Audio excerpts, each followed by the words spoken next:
Wrestling with AEW World's End. It was last Saturday in the Ethan Hoffman Estate, Illinois, at the Now Arena, and attendance was 8,968. So these pay previews are still doing relatively well. Um, I mean, they can't full out, Dynamite and Collision, but at least they're kind of getting what they need for the important shows. Um, my thoughts on the show as a whole, it was okay. I don't really feel like I was invested into anything, but I don't feel like I've been invested in anything AEW for quite some time.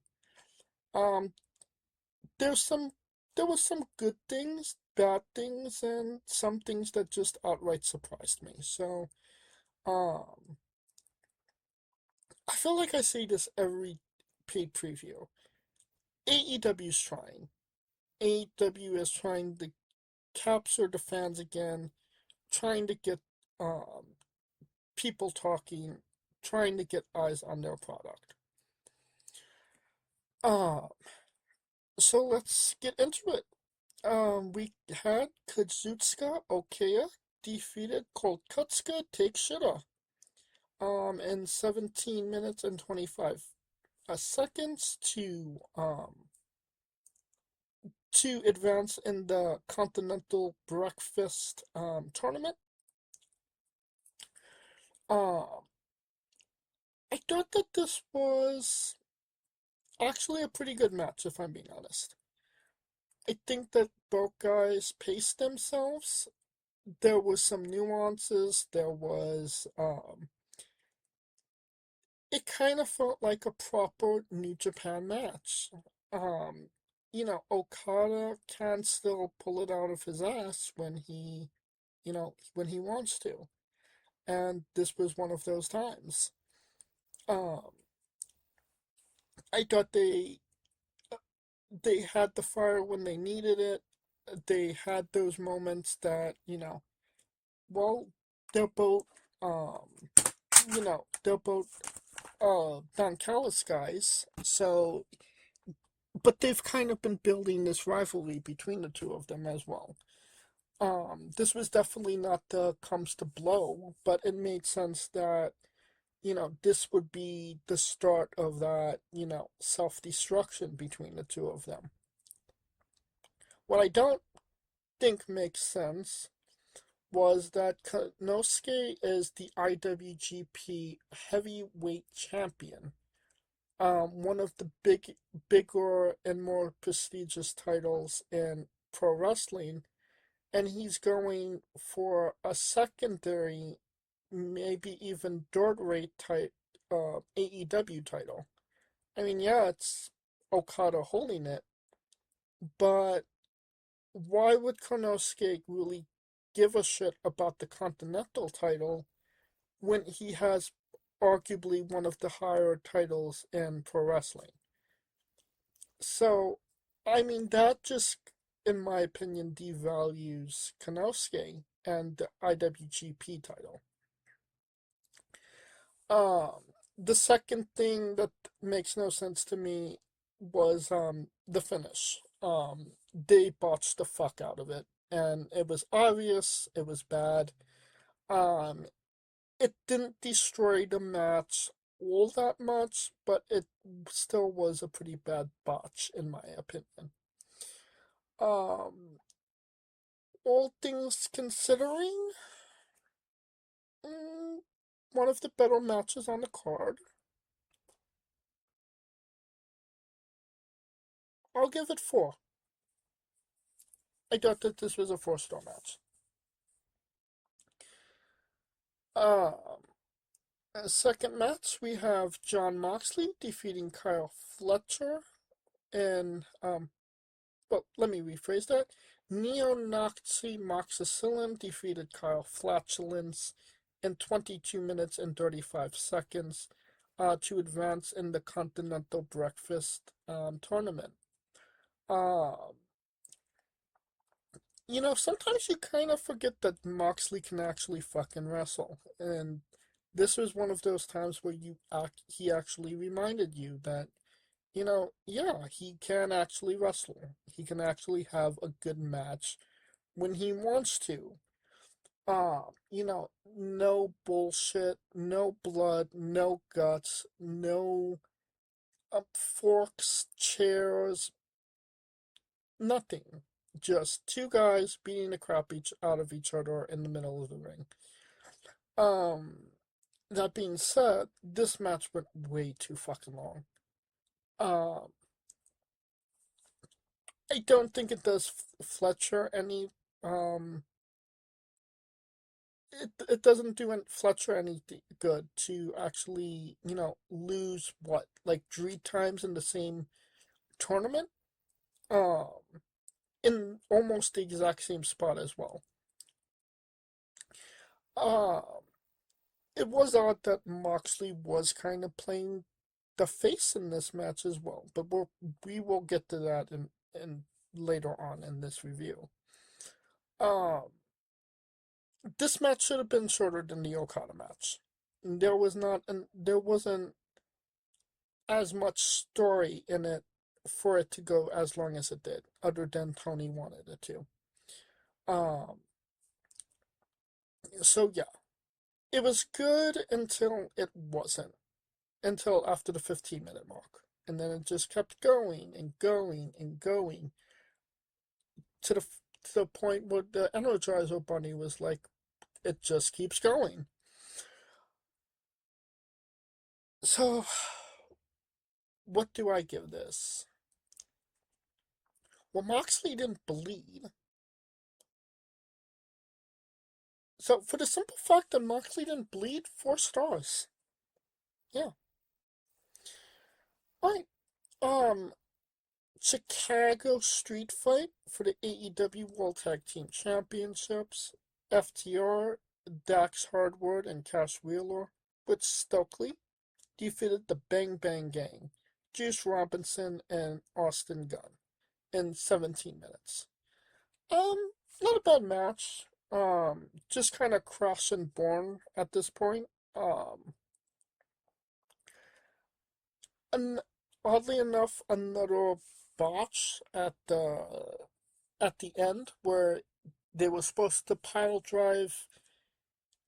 I think it was Juice. On the chair, on the belt, and they were not underneath the belt. So yeah, um, another botch finish, unfortunately.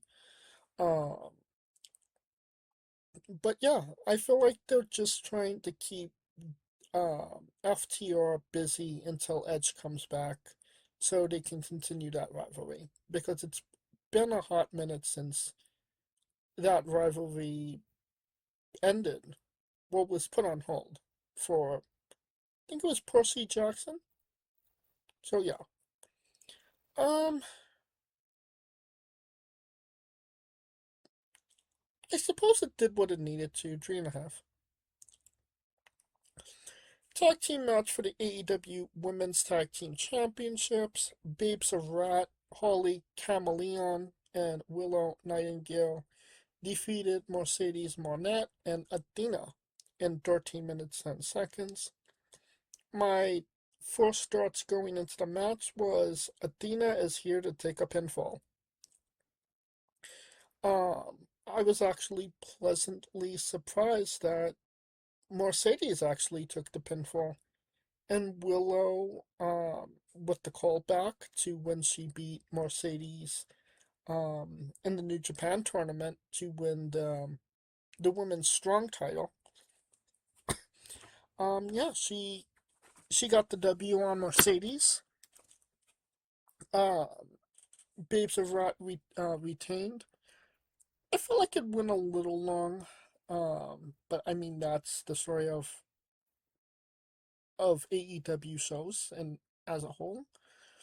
Um, but it did set up Mercedes and Nightingale for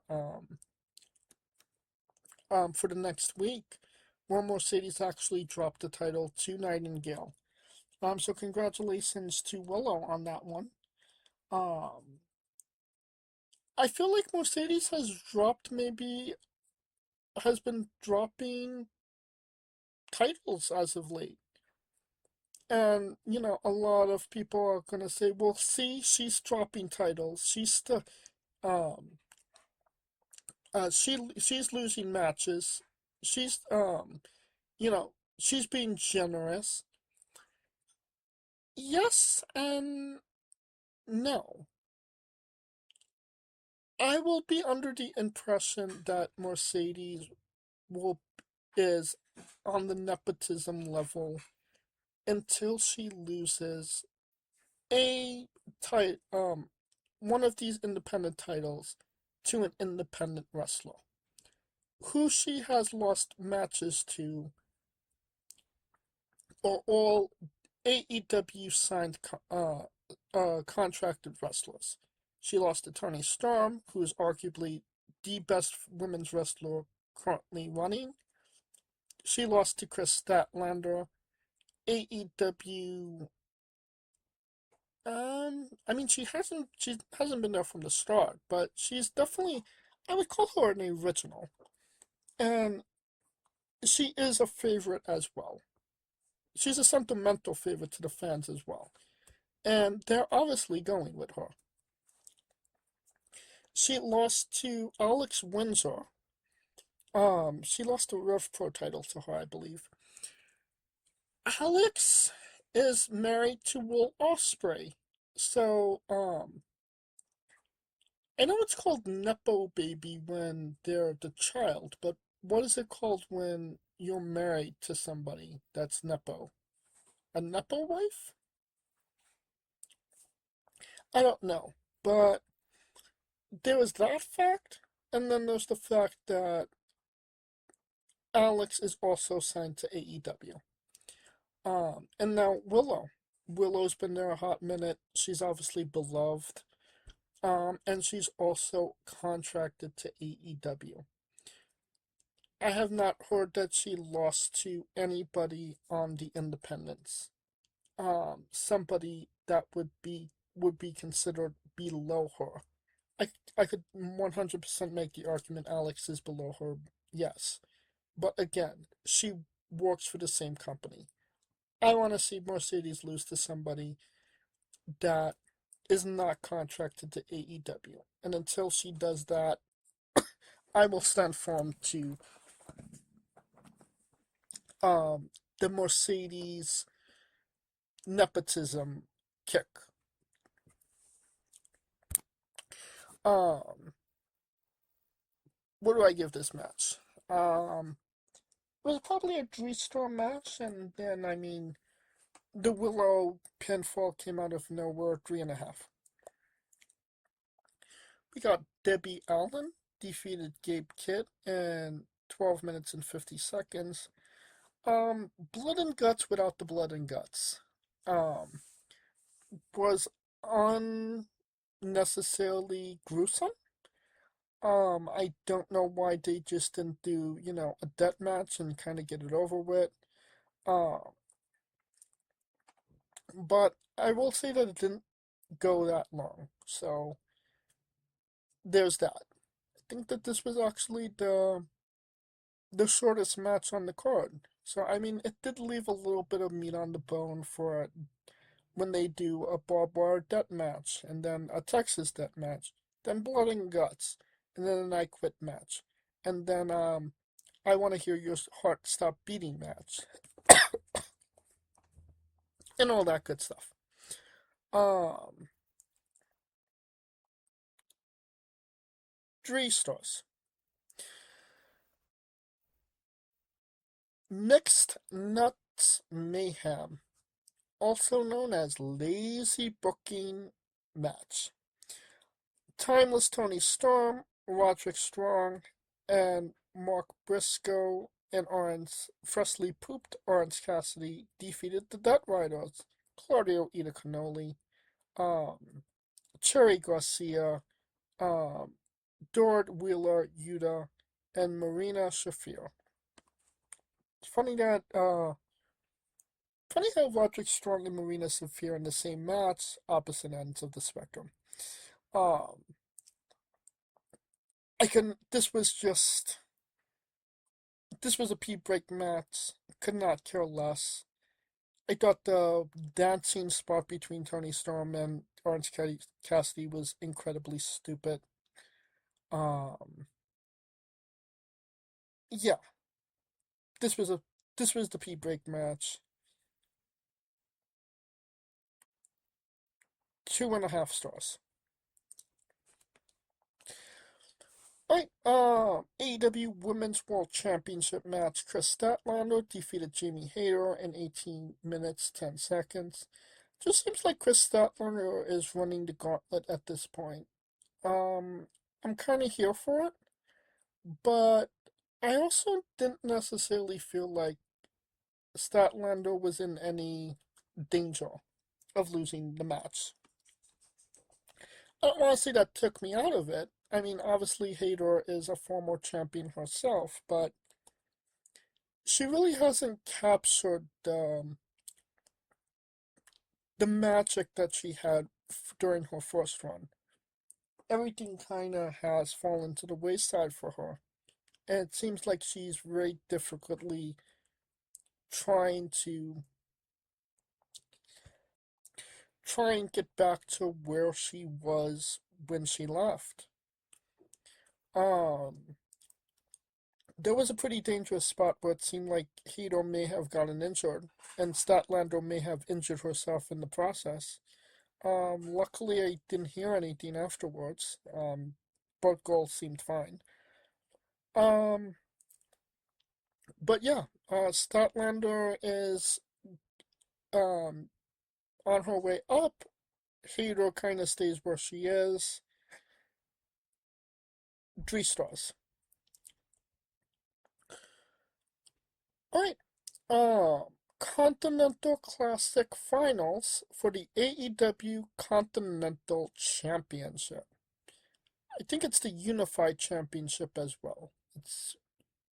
It's two titles in one, but get you only get one of them winning this tournament, but the other one's an add-on. You get fries and a drink for a, a bonus.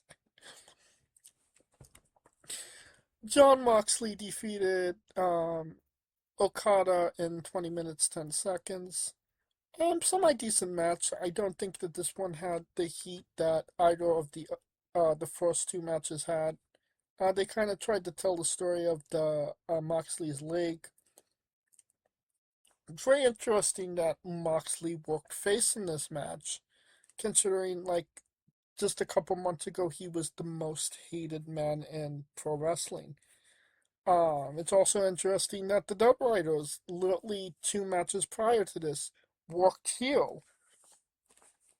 And then Moxley is coming out and saying, we wrestle for yous and we love the crowd, and basically blowing smoke up the crowd's ass. And it just makes you kind of scratch your head and say, wasn't this guy a heel not too long ago? It's it's a whole character arc in like what, a month? Less than that? He just kind of started this redemption arc during the Continental Tournament, and it doesn't, like, it could have been such a bigger moment. I mean, first and foremost, if he just went away for a couple of months. I mean, Roman literally turned face because the crowd turned him face after WrestleMania. No other reason. And he got the biggest face pop. there weren't really any, any redemption arcs needed for him. It just kind of was. Moxley just stayed around and saw he's I guess you live long enough uh to see yourself be the villain. I guess you live even longer to see you become the hero again. I don't know. Uh but yeah, he's a good John Moxley now, and he's the Continental Breakfast Champion. Why he needed a title to redeem himself and be a good guy again, I have no idea. What this means for the Death Riders, I have no idea. But we're here now, and yeah, what do I want to give this? 3 stars? Yeah, 3 stars. Well, 3.5. John Moxley didn't bleed. Alright, fatal four-way match for the AEW World Championship. This was MJF's Casino Gauntlet Guaranteed Contract match, and he cashed in. MJF defeated Samoa Joe, Swivel Strickland, and Hangman Page. Um, I don't know why changed the song, but it sucks, and he needs to go back to Swerve when he drives, because he's going to be healed if the crowd doesn't get what they want. I mean, Nana could dance to it, but it doesn't necessarily go with the song, and that doesn't make any sense to me. So that right off the top of my head, um, I didn't think the match was bad. I thought it was a good match. It seemed like just your end of the year gimmick match to get to the next paid preview. That actually ended in a surprise. Why MJF won the title? I have no idea. The logical the logical sense would have gone to some either keep it on Joe or put it on Paige. But AEW's logic says MJF must win. Um, I don't know. Maybe we'll actually work in AEW's favor. AEW was at a pretty hot point when MJF was their champion. So maybe him being the champion again will maybe recapture some of that magic that they kind of lost. I do see that. I do think that they are maybe more on an upswing rather than a downswing at this point. But then again, they were bought by Netflix, so WWE could just say that don't work for me, brother, and they could be on Access tomorrow. We don't know. But yeah, MJF is your AEW World Champion once again. Um, he's he joins a group of individuals that won the World Championship twice before turning 30, so maybe that's something that they wanted as well. I don't know. But yeah, I will give this 3.5. Um, maybe the MJF winning was unexpected, so that will bump it up to a half a star, but there's also the why was it him question mark that bumped it down a half a star. So this could have been 4, but confusion AEW logic bumped it down to 3.5. I mean, all in all, I would say that it was watchable.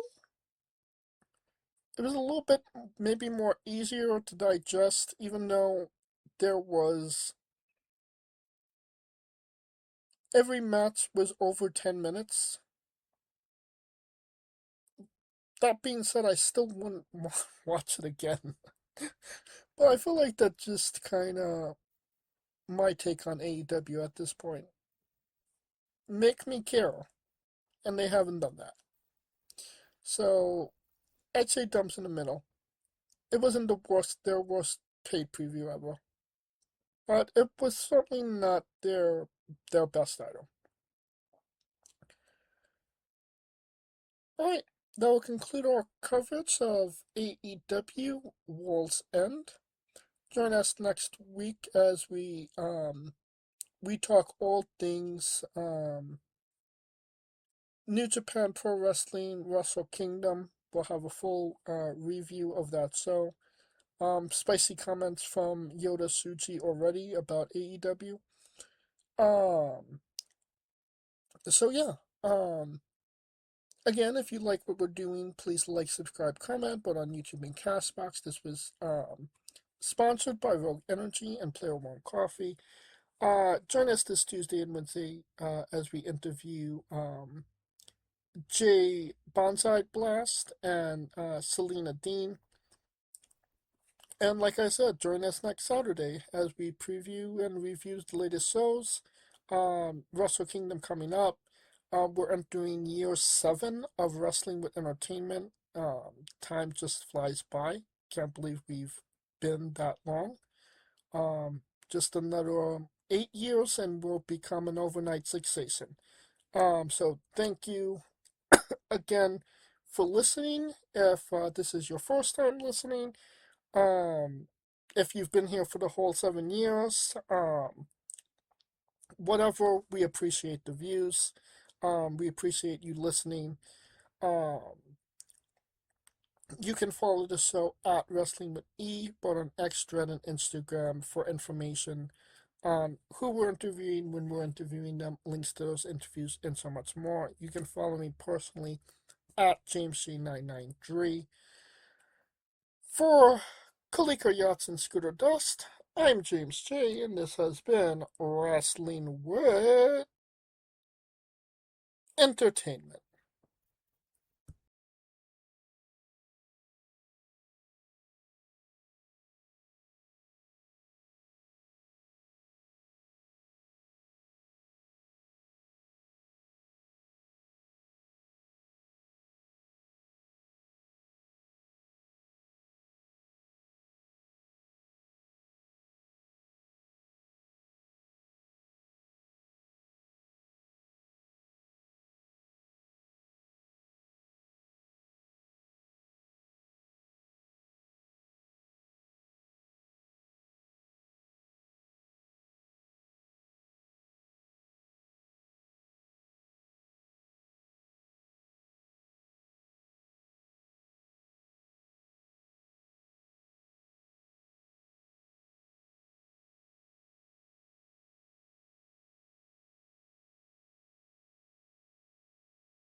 Hey, folks, this is the Colossal Mike Law, and you are listening to Wrestling with Entertainment.